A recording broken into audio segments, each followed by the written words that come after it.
एक निराशावादी इंसान, नेगेटिविटी लेकर चलने वाला इंसान, वो क्या करता है? वो संभावनाओं के बजाय हमेशा रास्तों की बाधाओं को देखता है।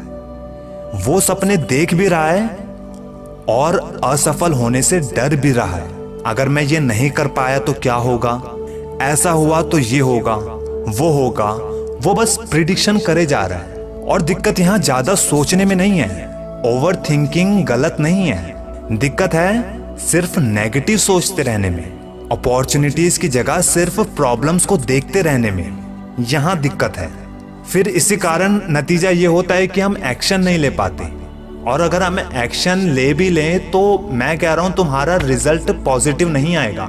जब हमारा presence of mind, subconscious mind, हमारी बॉडी सपोर्ट ही नहीं कर रही उस काम को, हमारा मन ही नहीं लग रहा उस काम में, तो वो चीज हमारे फेवर में कैसे आएगी?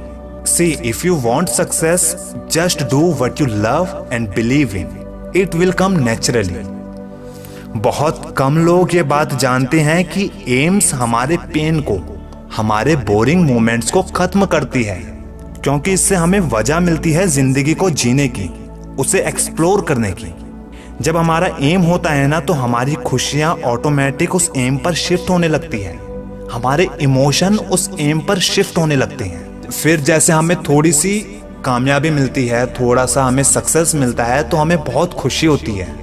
हमें एहसास होता है कि जो हम करना चाहते थे वो हम अपने बलबूते पे अकेले उसे कर पाए हैं। और एम्बिशन सबके पास नहीं होते। मैं तुम्हें बता रहा हूँ, ये बहुत हैरानी वाली बात है जो मैं अपनी पर्सनल लाइफ में समझ पाया हूँ। लोगों के एम्स नहीं है, वो डिजायर को एम बता रहे हैं। उनके बड़े बनने की इच्छा है, चाहते हैं, और इसके सिवा कुछ नहीं है।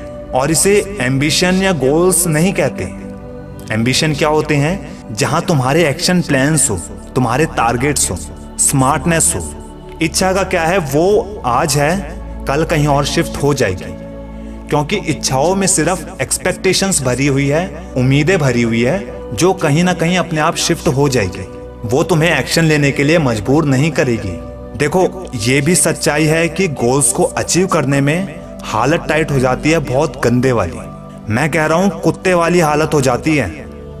लेकिन ये जो दर्द तुम सहोगे, ये तुम्हें क्या बना देगी, तुम्हें अंदाजा भी नहीं है इस बात का। तुम्हारा कॉन्फिडेंस, सेल्फ रिस्पेक्ट, तुम्हारी खुद की वैल्यू समझने लगोगे तुम। अभी तुम अपनी जर्नी पर चल रहे हो, तुम्हें अपनी एक्चुअल वैल्यू, तुम्हें अपनी एक्चुअल स्ट्रेंथ नहीं पता अभी। ये जो तुम समझ रहे हो कि तुम्हारी रियल स्ट्रेंथ है, ये तुम्हारी रियल स्ट्रेंथ नहीं है भाई। इससे बहुत ऊपर है तुम्हारी क्वालिटीज, जो धीरे धीरे जर्नी पर समझ आने लगती है। जब तुम पेन, दर्द सहना सीख जाओगे, मेंटली पेन की बात कर रहा हूं मैं, जब तुम्हारे लिए इमोशन से ज्यादा एक्शन मैटर करने लगेगा, जब तुम समझ जाओगे कि एक्शन इमोशन से पहले हैं, चाहे तुम्हारे इमोशन कितने ही प्योर क्यों ना हो, लेकिन उन सबको जस्टिफाई करने के लिए एक्शन बहुत जरूरी है। तो तुम्हें अपनी क्वालिटीज समझ आने लगेगी। ये जो टॉप लेवल पर बंदे बैठे हैं ना, एलन मस्क, जेफ बेजोस और ये मार्क जकरबर्ग, ये सारे 16-16 घंटे गंदी तरह काम पर पिले रहते हैं। यानी एक गरीब भी 8 घंटे की जॉब करता है तो ये उनसे दुगना काम करते हैं, वो भी इतने सक्सेसफुल हो जाने के बाद। किस लिए? ताकि वो अपने वर्ल्ड की रिचेस्ट पर्सन बनने के रैंक में आगे बढ़ते रहें। ये होते हैं इनके गोल्स और एटीट्यूड।